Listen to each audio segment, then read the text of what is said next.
Hello students, welcome to personal tutor. मैं हूं संयोगिता और हम पढ़ रहे हैं whole numbers, chapter number 2, class 6। यहाँ पर हम 2.1 कंप्लीट कर चुके हैं। आज हम पढ़ने वाले हैं बेसिक्स ऑफ 2.2। तो जो हमारे टॉपिक्स हैं 2.2 में जो यूज़फुल रहेंगे, आज हम उन्हें डिस्कस करेंगे पहले और कुछ एग्जाम्पल्स देखेंगे 2.2 के। तो चलिए स्टार्ट करते हैं with the properties of whole numbers. तो सबसे पहला टॉपिक जो हमारा है वो है प्रॉपर्टीज़ of whole numbers। तो जो प्रॉपर्टीज़ होती हैं होल नंबर्स की वो हमने कुछ 5th में भी पढ़ी हैं, 4th में भी कुछ चीज़ें पढ़ी हुई हैं, तो बस उन्हें ही आज थोड़ा सा और डिटेल में डिस्क्राइब करेंगे, डिटेल में देखेंगे। फर्स्ट प्रॉपर्टी जो होती है होल नंबर्स की, that is a closure property. First property क्या होती है? Closure property. अब क्लोजर प्रॉपर्टी में क्या होता है कि जो ये प्रॉपर्टी है ये आपके सिर्फ एडिशन और मल्टीप्लिकेशन में जो है लगती है, सब्ट्रैक्शन और डिवीजन में नहीं लगती है। तो ये लगेगी आपके एडिशन में और मल्टीप्लिकेशन में। अब ये क्या होती है ये देखते हैं। जब आप किसी दो होल नंबर्स का जब आप सम करते हैं, उन्हें ऐड करते हैं, जैसे एक 3 होल नंबर हो गया और 5 होल नंबर हो गया। अब आप जब इन्हें ऐड करेंगे तो आपका जो रिजल्ट आएगा दैट इज़ 8। तो ये जो 8 है ये भी क्या है? एक होल नंबर ही होगा, राइट? तो ये 8 जो है ये भी होल नंबर ही होगा। तो ये ही है closure property. When you add 2 whole numbers you will have a whole number in the result. तो ये क्लोज हो गया यहाँ पर होल नंबर, तो ये हो गई क्लोजर प्रॉपर्टी। अब मतलब जो आंसर है आपका वो कहाँ पर क्लोज हुआ है? होल नंबर पर। ऐसे ही अगर आप मल्टीप्लिकेशन में देखेंगे तो 3 मल्टीप्लाइड बाय 5 करेंगे तो यहाँ पर क्या आ जाएगा? 15, and 15 is also a whole number, so it will also close in whole numbers. तो आपके बुक में देखेंगे, अगर आप पेज नंबर 34 पर, आपके पेज नंबर 34 और 33 इन सब पे ये प्रॉपर्टीज़ दी हुई हैं। पेज नंबर 32 पर हमारी क्लोजर प्रॉपर्टी है। क्लोजर प्रॉपर्टी में हमें क्लियरली क्या लिखा हुआ है यहाँ पर? Whole numbers are closed under addition and also multiplication. तो होल नंबर्स जो रहते हैं वो एडिशन और मल्टीप्लिकेशन में क्या हो जाते हैं? क्लोज हो जाते हैं। तो बस यही बुक में लिखा हुआ है, सेम लाइन लिखी हुई है बुक में। तो इसका मतलब क्या है कि जब आप 2 होल नंबर्स को ऐड करते हैं तो आपका क्लोज किस में होता है? होल नंबर में। और जब आप 2 होल नंबर्स का मल्टीप्लिकेशन करते हैं तो वो भी किस में क्लोज होता है?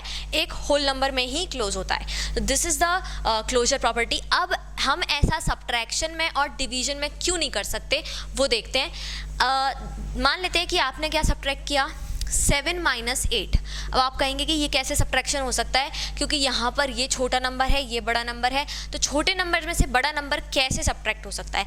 बिल्कुल हो सकता है ये सब्ट्रैक्शन, लेकिन आप इसके बारे में डिटेल में पढ़ेंगे आपके 7th क्लास में, 8th क्लास में। अभी इतना डिटेल डिस्क्रिप्शन नहीं है, लेकिन ये सब्ट्रैक्ट हो सकता है। और ये जब सब्ट्रैक्ट होता है तो हमें जो नंबर मिलता है वो हमें एक नेगेटिव नंबर मिलता है। नेगेटिव नंबर कैसे मिलता है? ये नंबर लाइन में आपको पता चलेगा जब आपकी नंबर लाइन इस तरफ भी बढ़ जाएगी। तो ये नेगेटिव नंबर जो रहता है ये होल नंबर नहीं होता है, ये क्या होता है? इंटीजर होता है। और इंटीजर के बारे में आप पढ़ेंगे 7th क्लास में। तो अभी आपको सिर्फ ये याद रखना है कि यहाँ पर ये सब्ट्रैक्शन पॉसिबल है, लेकिन जो हमारा आंसर होगा वो एक होल नंबर नहीं आएगा। अगर आप बड़े नंबर में से छोटा नंबर सब्ट्रैक्ट करते हैं तभी आपका जो आंसर है वो होल नंबर में आपको मिलता है। इसलिए जो क्लोजर प्रॉपर्टी है ये सब्ट्रैक्शन में अप्लाई नहीं होती है। Same thing with the division. अगर हम डिवाइड करेंगे 5 को 7 से, तो यहाँ पर ऐसे ना लिखते हुए इसको ऐसे लिख देते हैं 5 डिवाइडेड बाय 7। तो यहाँ पर भी आपका जो आंसर होगा वो एक होल नंबर नहीं आएगा, कुछ पॉइंट में डिवीजन आएगा यहाँ पर। तो ये देखिए, अगर इस तरह से लिख देंगे 5/7 तो ये भी एक होल नंबर नहीं है, ये रैशनल नंबर हो जाता है। इसके बारे में भी आप और डिटेल में पढ़ेंगे, बट अगेन ये एक होल नंबर नहीं है। तो यहाँ पर जो सब्ट्रैक्शन है और जो डिवीजन है, इसमें ये जो क्लोजर प्रॉपर्टी है ये अप्लाई नहीं होती है। ये अप्लाई होती है सिर्फ और सिर्फ किसमें, हमारा एडिशन और मल्टीप्लिकेशन में। इसके बाद अब आते हैं हम सेकेंड प्रॉपर्टी पर। सेकेंड प्रॉपर्टी जो है हमारी वो है कम्यूटेटिव प्रॉपर्टी, जैसे कम्यूटिविटी भी कहते हैं।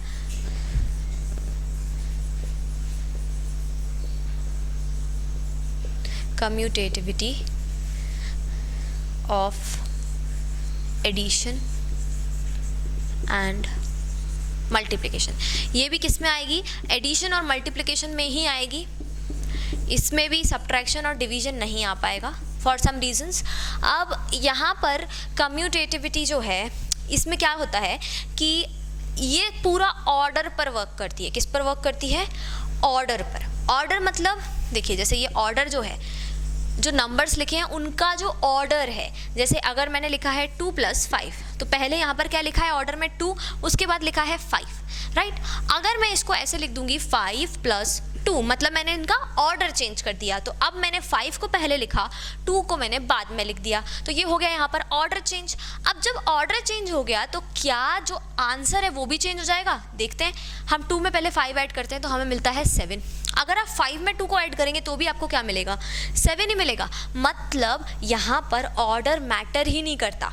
तो ये जो प्रॉपर्टी है कि आप किसी भी ऑर्डर में ऐड कर सकते हैं, ये प्रॉपर्टी आपको किस में मिलती है? ये इसे क्या कहते हैं हम? कम्यूटेटिविटी या फिर कम्यूटेटिव प्रॉपर्टी। तो ये जो प्रॉपर्टी है ये है एडिशन की। अब देखते हैं इसे मल्टीप्लिकेशन में। सेम नंबर्स ले लेते हैं 2 और 5। अब 2 का टेबल अगर आप पढ़ेंगे और 5 टाइम्स करेंगे तो आपको क्या मिलेगा? 10 मिलेगा। अब इनका ऑर्डर चेंज कर देते हैं, 5 × 2। अब जब आप इसको पढ़ेंगे, 5 के टेबल को आप पढ़ेंगे 2 टाइम्स तो भी आपको क्या मिल जाएगा? 10 ही मिल जाएगा। तो यहाँ पर ये क्या हो गया कि ऑर्डर आपने चेंज किया मल्टीप्लिकेशन में, लेकिन जो रिजल्ट था, जो आंसर था वो चेंज नहीं हुआ।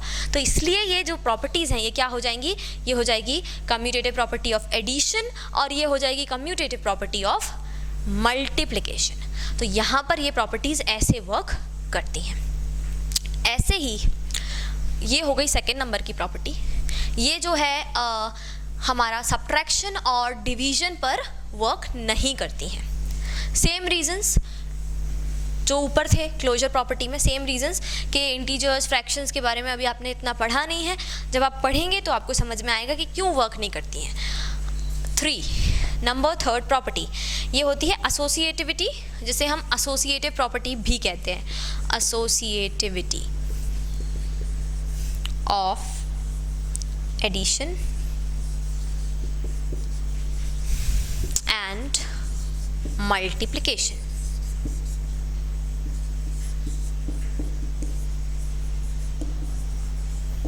अब यहाँ पर क्या होता है स्टूडेंट्स के एसोसिएटिविटी जो है वो क्या होती है? एसोसिएटिव, एसोसिएशन, ये इस वर्ड से निकला है। एसोसिएशन मतलब होता है group of people, team of people.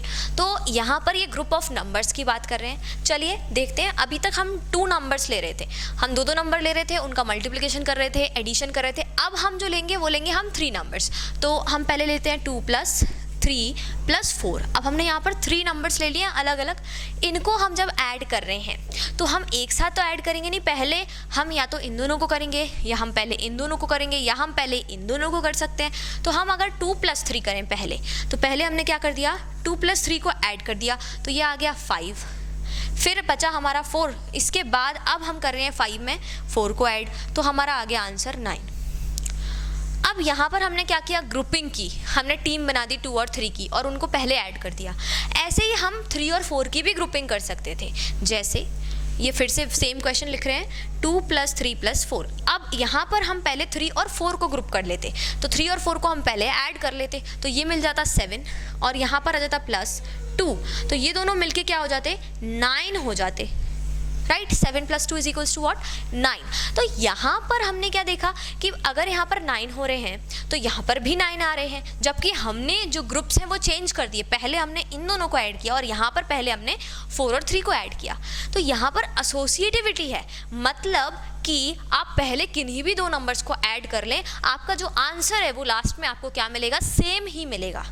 अब यहाँ पर 3 नंबर्स की जगह अगर 4 नंबर्स होंगे तो भी सेम रूल अप्लाई होगा। पहले आप किसी भी 2 नंबर्स की ग्रुपिंग कर सकते हैं और उसके बाद आपको जो आंसर मिलेगा वो सेम ही मिलेगा।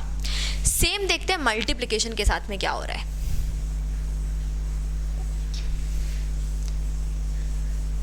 अगर यहाँ प्लस की जगह पर, एडिशन की जगह पर हम करें मल्टीप्लिकेशन, तो मल्टीप्लिकेशन में क्या हो रहा है, ये हो गया मल्टीप्लाई, ये हो गया मल्टीप्लाई, यहाँ पर भी ये मल्टीप्लाई और ये मल्टीप्लाई। अब यहाँ पर 3 मल्टीप्लाइड बाई 2 और multiplied by 4।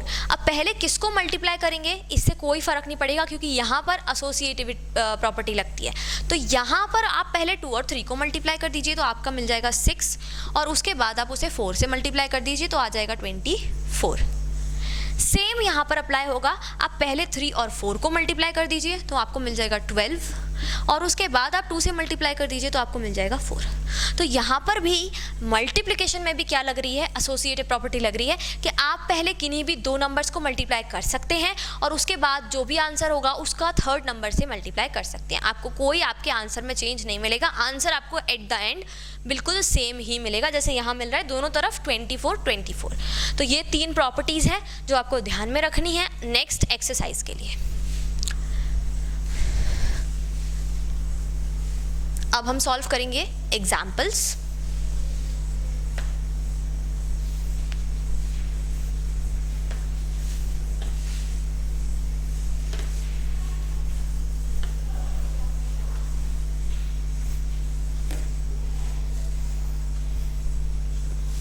Example number 1, page number 36। Number 1 में दिया हुआ है add the numbers, add the numbers 234, 197 and 103। ये 3 नंबर्स जो है ये हमें ऐड करना है यहाँ पर, 234, 197 एंड 103। तो यहाँ पर इन्हें ऐड कैसे करेंगे देखते हैं। 234 लिख लेते हैं, 234, देन 197, देन 103।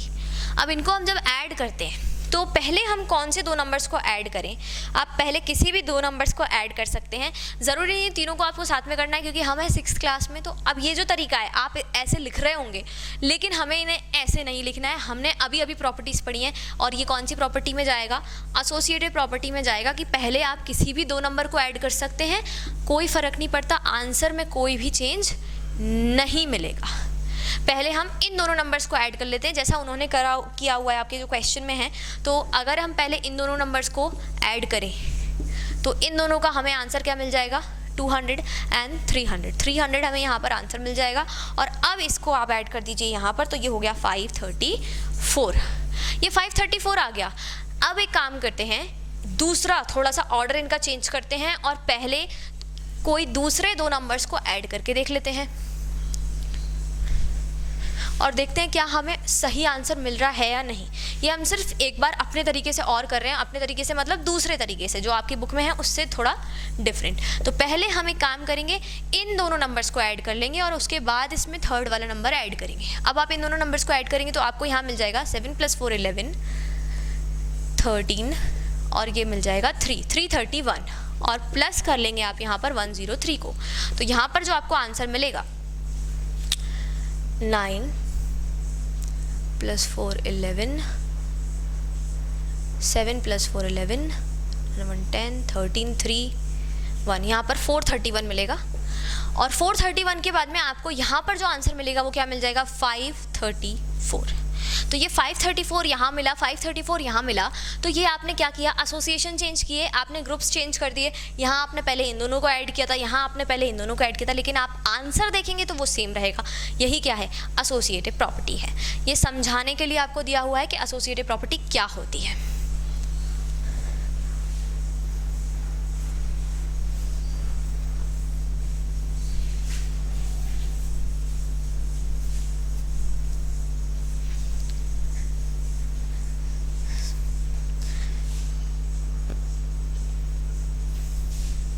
एग्जाम्पल नंबर 2 देखेंगे।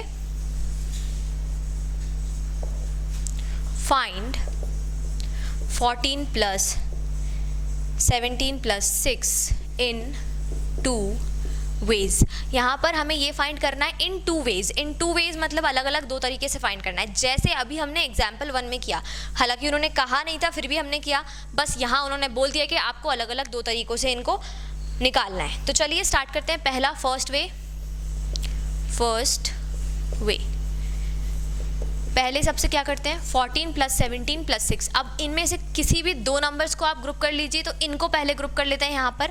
तो 14 + 17 करेंगे यहाँ पर, तो क्या मिल जाएगा हमें 31। और यहाँ पर क्या था, प्लस का 6 था, तो ये प्लस का 6 है और ये हो जाएगा 37 हो गया। यहाँ पर सेकेंड वे देखेंगे। सेकेंड वे में 14 + 17 + 6। अब इन दोनों को ग्रुप कर लेते हैं, इनको हम कर चुके हैं, तो अब इन दोनों को ग्रुप कर लेते हैं। तो 17 को हम 6 में ऐड करेंगे तो हमें मिल जाएगा 23। और यहाँ क्या लिखा है 14, तो 14 लिख देंगे + 23, तो यहाँ भी क्या मिल जाएगा आंसर 37। तो दोनों का आंसर सेम है यहाँ पर। तो ये दो तरीके से हमने सॉल्व कर लिया। यहाँ पर भी कौन सी प्रॉपर्टी अप्लाई हुई है, एसोसिएटिव प्रॉपर्टी। तो आई होप कि ये प्रॉपर्टीज़ और ये एग्जाम्पल्स आपको अच्छे से समझ में आए होंगे। मिलते हैं नेक्स्ट वीडियो में एक नई एक्सरसाइज के साथ, तब तक के लिए thank you and good bye.